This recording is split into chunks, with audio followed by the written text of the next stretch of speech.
भगवान की कथा, भगवत भक्ति का महात्म्य और आगे भगवान के अवतारों का वर्णन करते हैं। भगवान के वैसे तो अनंत अवतार हैं। गोसाई जी लिखते हैं हरि अनंत हरि कथा अनंता। भगवान की कथा अनंत है, भगवान के अवतार अनंत है। और कब किन भक्तों के लिए कौन सा अवतार लेवें, कोई ऐसा थोड़ी ना निश्चित ही है कि ऐसे ही अवतार। जय जय मीन वराह कमठ नर हरि बलि बावन, परशुराम रघुवीर कृष्ण कीरति जग पावन। भगवान ने अनेक अवतारों में से पशु पक्षी आदि कईयों का अवतार ले लिया, जिससे किसी को यह नहीं लगे कि हम लोगों को भगवान ने अपनाया नहीं। वराह भगवान का भी अवतार है। भगवान सुअर बन करके पधारे, वराह। हयग्रीव भगवान, घोड़े का मुख। हंसावतार, अनेक अवतार है। ये तो 24 अवतारों में से वैसे। और भक्तों के चरित्रों में जावें तो नरसिंह जी के चरित्र में कभी सांवल सा सेठ बन करके, तो कभी किस्नो खाती बन करके, कभी कुछ रूप बन करके, कभी किसी रूप में ठाकुर जी पधारते हैं। लेकिन सर्वप्रथम भगवान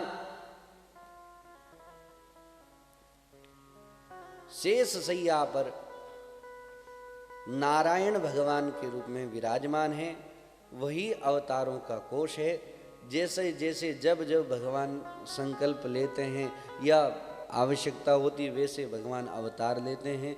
वही प्रभु सर्वप्रथम कुमार सर्ग में सनक सनंदन सनातन सनत कुमार के रूप में 4 ब्राह्मणों के रूप में अवतार लेते हैं और अत्यंत कठिन अखंड ब्रह्मचर्य का पालन किया है। ये सर्वप्रथम सनकादि मुनि का अवतार। दूसरी बार संसार के कल्याण के लिए यज्ञों के स्वामी भगवान वराह अवतार लेते हैं। रसातल में गई हुई पृथ्वी को पुनः पधरा लेकर के आते हैं।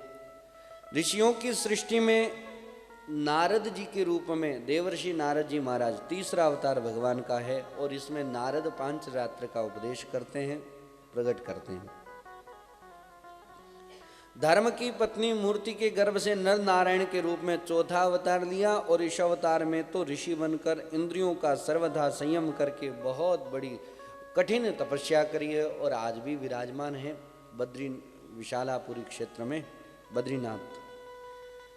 5वें अवतार में सिद्धों के स्वामी कपिल के रूप में प्रकट हुए और सांख्य शास्त्र का प्रादुर्भाव किया। अनुसुईया के वर मांगने पर 6ठे अवतार में अत्रि की संतान दत्तात्रेय के रूप में भगवान पधारते हैं। 7वीं बार रुचि प्रजापति की आकुति नामक पत्नी के यज्ञ के रूप में उन्होंने अवतार ग्रहण किया। 8वीं बार राजा नाभि की पत्नी मेरु देवी के गर्भ से ऋषभ देव के रूप में अवतार ग्रहण करते हैं। और इस अवतार में परमहंसों का वह मार्ग जो सभी आश्रमियों के लिए वंदनीय है, वह दिखाया। ऐसी दिव्यता इस अवतार में है। वर्तमान में जैन परंपरा में जो बहुत कठिन नियम है, वही इनके आदि ऋषभ देव जी महाराज हैं। ऋषियों की प्रार्थना से 9वीं बार राजा पृथु के रूप में अवतार लेकर के पधारे और पृथ्वी से समस्त औषधियों का दोहन किया। और इस अवतार में बड़ा ही कल्याणकारी कार्य हुआ। चाक्षुष मनवंतर के अंत में जब सारी त्रिलोकी समुद्र में डूब रही थी, तब मत्स्य के रूप में आपने अवतार लिया और अगले मनवंतर तक वैवस्वत मनु की रक्षा करी। जिस समय देवता दैत्य समुद्र मंथन कर रहे थे, उस समय 11वां अवतार धारण करके कच्छप के रूप में और मंदराचल पर्वत को अपनी पीठ पे धारण किया।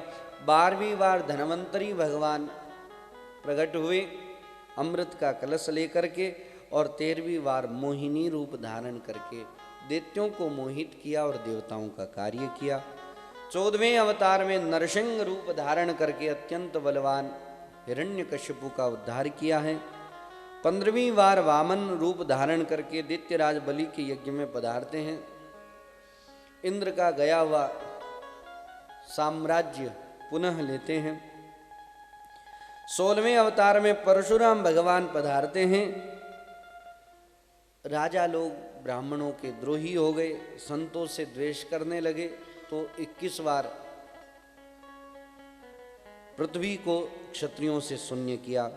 इसके बाद 17वें अवतार में सत्यवती के गर्भ से पराशर जी के द्वारा व्यास रूप में आपका अवतार हुआ। 18वीं बार राजा के रूप में रामावतार आपने लिया और इस अवतार में अनेक कार्य किए। 19वें 20वें अवतार में यदुवंश में बलराम और श्री कृष्ण रूप में आप प्रकट हुए और आगे कलयुग आ जाने पर मगध देश बिहार में देवताओं के द्वेषी दैत्यों को मोहित करने के लिए आपने बुधावतार ग्रहण किया। और आगे जब कलयुग का अंतिम शेष चरण रहेगा तब भगवान कल की रूप पधारेंगे। 2 हंस और हयग्रीव, इस प्रकार ये 24 अवतार हैं। अब जब जब जिस जिस समय में जैसी जैसी परिस्थिति होती है और भगवान अवतार लेकर के सभी का कल्याण करते हैं और देवताओं का और हम सभी का कार्य करते हैं। कभी कभी कैसा आश्चर्यजनक विषय है, भगवान मोहिनी रूप भी धारण किए, देवताओं के लिए और अपने भक्तों के लिए क्या क्या कार्य नहीं करते।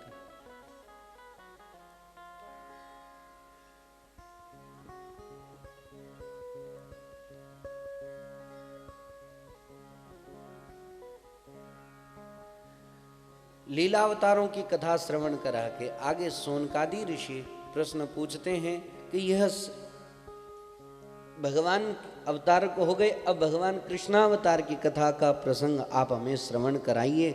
और हमने सुना है कि भगवान के अवतारों में अनेक अनेक लीलाएं कथाएं जुड़ी हुई है और ये कथा, ये भागवत जी का प्रागट्य कब हुआ, परीक्षित जी के जन्म कर्म की कथा और उनसे जुड़ी हुई भगवान श्री कृष्ण की कथा, यह सब आप हमें श्रवण कराएं। प्रश्न होता है तो वहाँ से प्रसंग प्रारंभ होता है। किसी के हृदय में जैसे कोई व्यक्ति बैठा और बगल में कोई व्यक्ति बैठे, दोनों ही चुप है, तो एक व्यक्ति तो बहुत ज्ञानी है और एक व्यक्ति के हृदय में लालसा है, तब भी वह नहीं पूछे तो उनसे वो बात कैसे मिल सकती। और यदि पूछ लेवे तो बहुत सारी बातें, जिस विषय को हमारे को जानकारी चाहिए वो तो मिल ही जाता है और उसके अलावा और भी अनेक विषय उनसे प्राप्त हो जाते हैं। ये ज्ञानी का संग करने पर सो ज्ञान की बात अपने आप प्राप्त होती है। महर्षि वेदव्यास जी का असंतोष होता है। यह प्रसंग सूत जी महाराज सोनकादि ऋषियों को सुनाते हैं कि व्यास जी महाराज ने देखा कि सभी लोगों का धैर्य, धारणा शक्ति कम हो गई है। धारणा जैसे पहले लिखते नहीं थे, जो बात कही वो संपूर्ण बात याद हो जाया करती थी और याद हो जाती, फिर आगे वो दूसरे को सुनाते, उनको पूरी बात याद हो जाती। अब याद कहाँ होती है, 10 बातों में से 1-2 बात याद रहती है, कहते कि लिख करके रख लेते हैं, याद रह जाएगी। तो धारणा शक्ति कम देख करके व्यास जी महाराज ने लिखना प्रारंभ किया। तो सर्वप्रथम 4 वेद लिखे और 4 वेद ब्राह्मण क्षत्रिय वैश्य ही पढ़ सकते हैं, जनेऊधारी वही पढ़ सकते हैं। अब सब पढ़ सके इसके लिए 5वां वेद इतिहास के रूप में महाभारत की रचना करी। महाभारत पंचम वेद का स्थान है और बहुत विशिष्ट है। परम श्रद्धेय स्वामी जी महाराज महाभारत के विषय में कहा करते थे, जो बात कहीं नहीं है वो महाभारत में है और जो महाभारत में नहीं है वो सो कहीं नहीं है। महाभारत बहुत विशेष है। वर्तमान में तो महाभारत का एक अलग ही विषय हो चुका है। घर में किसी के महाभारत रहे तो लोग कहते हैं महाभारत होती है, ऐसा नहीं होता। कोई महाभारत पढ़े तो घर में महाभारत होने लग जावे, ऐसा नहीं है। कई लोग तो रामायण के विषय में भी ऐसा शंका रखते हैं कि घर में रामायण रखने से रामायण होती है। ऐसे यदि होवे तो गीता जी रखने से ज्ञान नहीं हो जावे। गीता जी रखे तो ज्ञान हो ही जाता, लेकिन नहीं होता। अपने स्वभाव से ही कार्य होता है। महाभारत पंचम वेद के रूप में है, इतिहास के रूप में है और रचना करी। हम सभी को एक बार जरूर देखना चाहिए, पढ़ना चाहिए। पूर्ण नहीं तो कुछ तो अंश पढ़ना ही चाहिए। बहुत विशेष दिव्य ग्रंथ है। उसके बाद में 17 पुराणों की रचना हुई है, तब भी व्यास जी महाराज को संतोष नहीं हुआ।